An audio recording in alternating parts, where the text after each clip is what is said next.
Уважаемые коллеги, я бы хотел остановиться на 3 вопросах. Первый из них. Нынче прошла очень сложная, длительная морозная зима. И в самую максимальную, то есть самую минимальную температуру воздуха ЕТЭК подал в газопроводы 9 миллионов 900, тут у меня с копейками полностью цифра есть, кубов газа. А от Средневилюйского месторождения до Моставска у нас лежат 2 трубы, первая, вторая. Первая с износом 100%, вторая с износом 60%, а третьей нитки нет. И 2 эти нитки, согласно справочнику Власова, есть такой справочник газовиков, он четко говорят, при давлении на промысле при 55 атмосфер, они пропускают всего-навсего 6 миллионов кубов газа в сутки. 6 миллионов. 10 добыли, загрузили, но только 6. Почему так получилось у нас? Потому что все же этот баллон газа, который находится, третья нитка 700-ка, она аккумулирует себя и потом отдает. Это первое. Второе, надо отдать должное нынешнему руководству ЕТЭКа, которое через 5 с лишним лет в принципе вновь запустило Моставское месторождение. 3 скважины, которые работали, они в 2015 году были все остановлены, законсервированы, и немножко появился подпор здесь, значит, газа, подкачка газа. И они планируют сейчас довести ее максимально по этому году, к концу года, до 1 миллиона кубов газа в сутки. Это неплохо, но это очень мало. И, соответственно, как я сказал, сегодня первый вопрос, который надо бы решить, даже не считаясь ни месторождениями и чем-то, это необходимо решить и начинать строительство газопровода третьей нитки. Вот на том заседании Елтумена Александр Васильевич Гоголев сказал, цена вопроса 4 миллиарда рублей.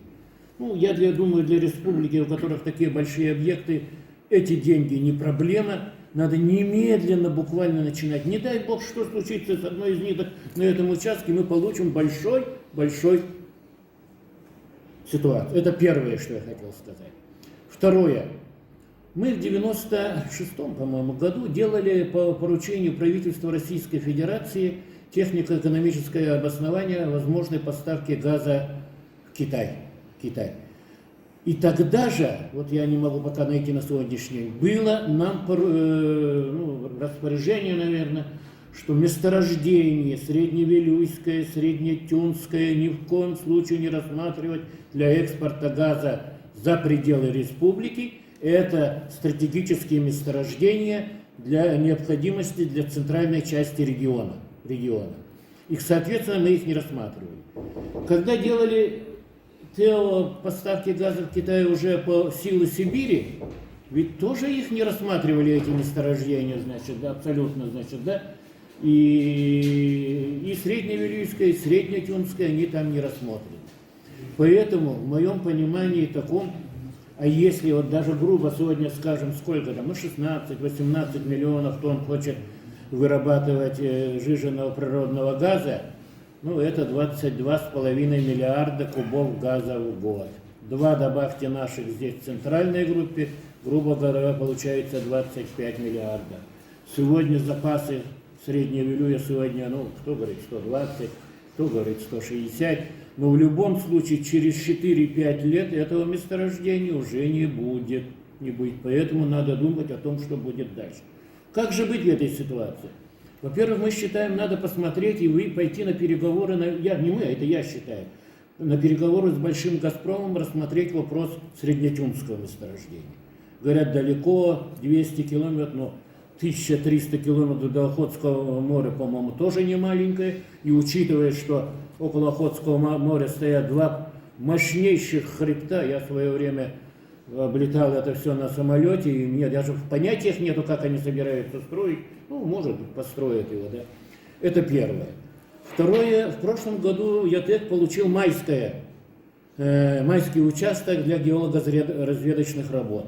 Ряд наших геологов вообще считает достаточно интересным, перспективным и адекватным таким же месторождением, как вот наши вилюйские группы месторождений.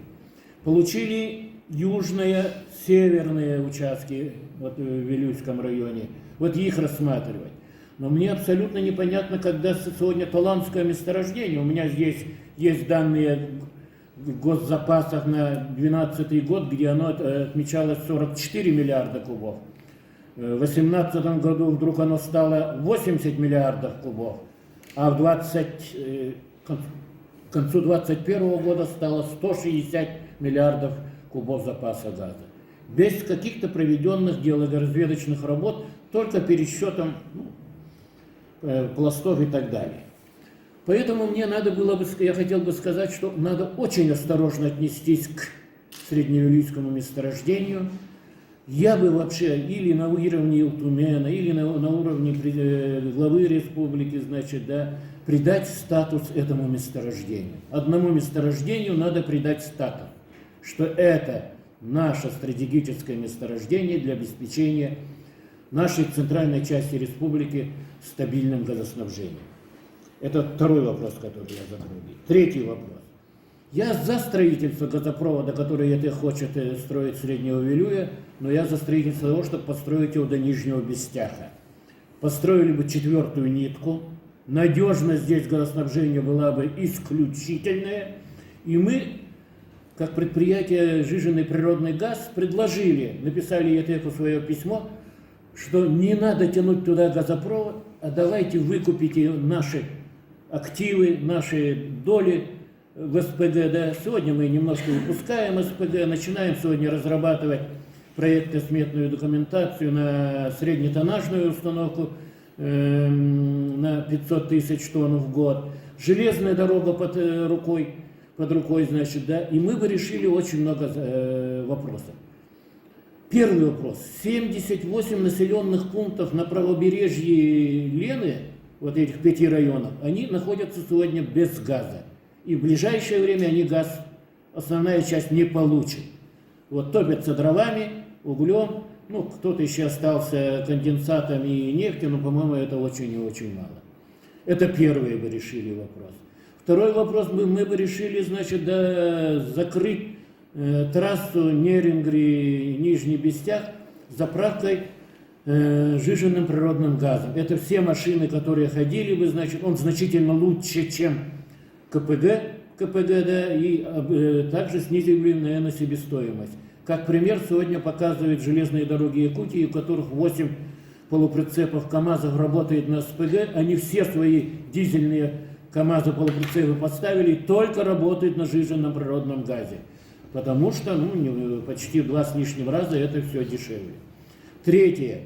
Сегодня у нас есть предложения, которые мы вот работаем в оперативном, это Забайкалье, это Бурятия, значит, да, которые готовы у нас покупать, значит, жиженный природный газ.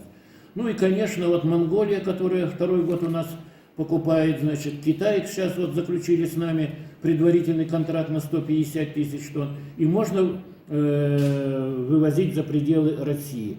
И, конечно же, мы бы дали работу нашим железным дорогам, которые здесь. И значительно быстрее, в течение 2-3 лет, можно было бы этот решить вопрос и не гнать туда куда-то, значит, да. В случае их строительства этого газопровода до Охотского моря, что получит республика? Может быть, получит налоги. Все, больше ничего не вижу. Газ уйдет туда, все СПГ уйдет туда, и больше никаких преимуществ не будет. И опять наши селяне как топили дрова, так и будут продолжать топить.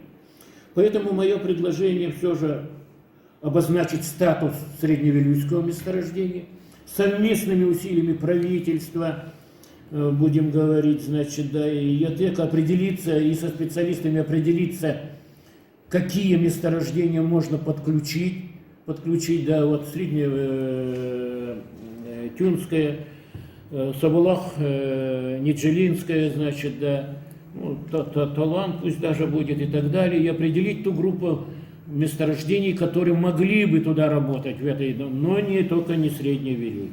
Ну и третье мое предложение, предложить им строить не на Охотском море, а предложить им строить здесь, в Нижнем Бестяхе. Все, спасибо.